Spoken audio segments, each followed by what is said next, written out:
Okay, we are diving straight into the continuous, really harrowing story of Derek and Danny Vineyard. This is a story about radicalization and, honestly, the absolutely devastating consequences of hatred. If we track this narrative linearly from the very first seeds of prejudice all the way through a traumatic journey of realization, it leads us to an ultimately heartbreaking conclusion. Hate is baggage. Life's too short to be pissed off all the time. That realization right there anchors our whole story. It's the thematic destination we're heading towards. But getting to that point of clarity, it is completely paved with manipulation, blinding anger, and just profound loss. To truly understand how this moment of redemption is actually earned, we've got to go back to the very beginning. We need to see exactly how all that baggage was accumulated in the first place. So, to understand Derek Vineyard's descent into hate, we have to look chronologically at how these seeds of prejudice were planted. It actually starts years prior, right at a normal family dinner, where Derek's father, Dennis, openly questions affirmative action. Now, not long after this conversation, Dennis is tragically murdered in Compton while on duty. And man, this single devastating event just shatters Derek's world. Those little seeds of prejudice planted at that dinner table, they quickly blossom into a violent, all-consuming hatred. Now, it's really important to look at how Derek justified all this. Publicly, he masked his escalating anger by blaming minorities for crime, illegal immigration, basically accusing them of exploiting America. But the true, private root of his prejudice lay somewhere else entirely.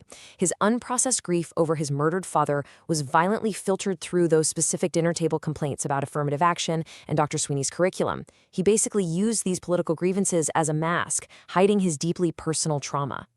And here is where things get really dangerous. Derek's blinding anger made him the absolute perfect protege for a guy named Cameron Alexander. Cameron is a supremacist who actively preys on frustrated, insecure kids. Recognizing Derek's grief and this intense newfound rage, Cameron uses him as a charismatic leader to organize the terrifying DOC gang. Almost overnight, Derek becomes the face of the movement, taking these frustrated youths and organizing them under a banner of white power right in Venice Beach. Of course, this toxic ideology didn't just stay as talk. It quickly spilled out into the streets. Under Derek's command, the gang starts executing brutal acts of violence. We're talking about viciously attacking a local supermarket simply because it employs Hispanic workers. They impose this ruthless, organized dominance over the whole neighborhood. They even go as far as aggressively intimidating minorities just to claim ownership of the Venice Beach basketball courts.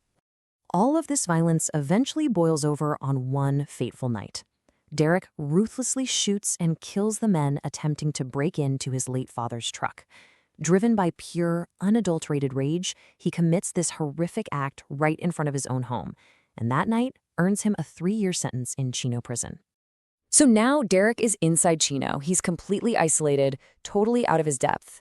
Then he gets a visit from his former teacher, Dr. Bob Sweeney, who forces him to confront the ultimate failure of his hateful worldview with one simple, incredibly piercing question. Has anything you've done made your life better? That right there forces Derek to pause. Think about it.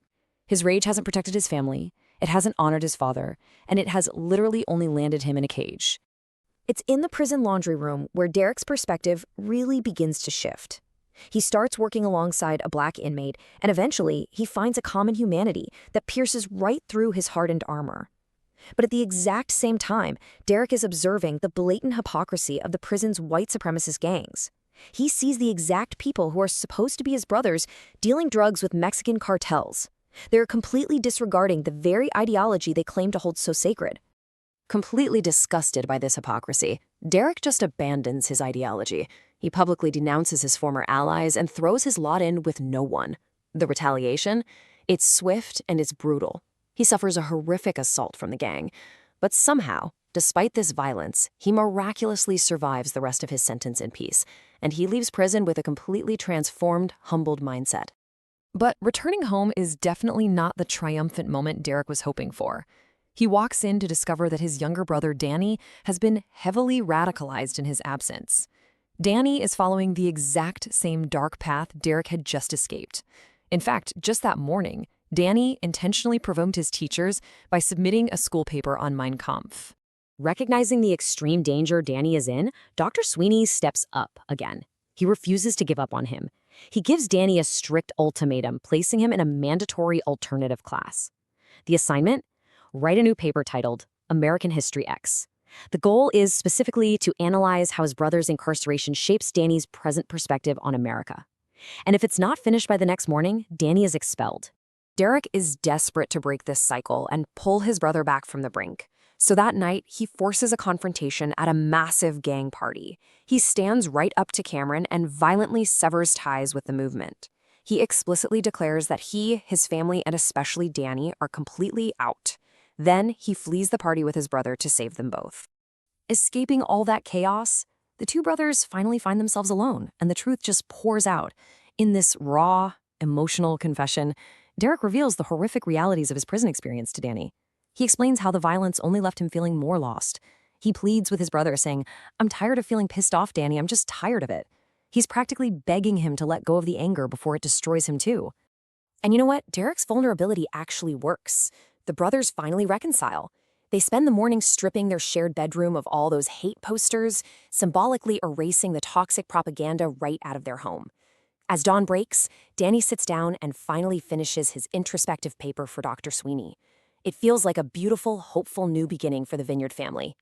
But the consequences of their violent past can't just be easily erased. The very next morning, as they walk to school, feeling like they finally have a fresh start, tragedy strikes. In the school bathroom, before he can even turn his paper in, Danny is fatally shot by a student he had confronted earlier. The very violence Derek helped cultivate in their own neighborhood has come back to claim his own brother. So we're left with this devastating image of Derek holding his brother's body, grieving uncontrollably. But amidst that heartbreak, we hear the poignant final words of Danny's completed paper. Quoting Abraham Lincoln, he writes, "We are not enemies, but friends. We must not be enemies." As this cycle of violence claims yet another life, it leaves us with one haunting question.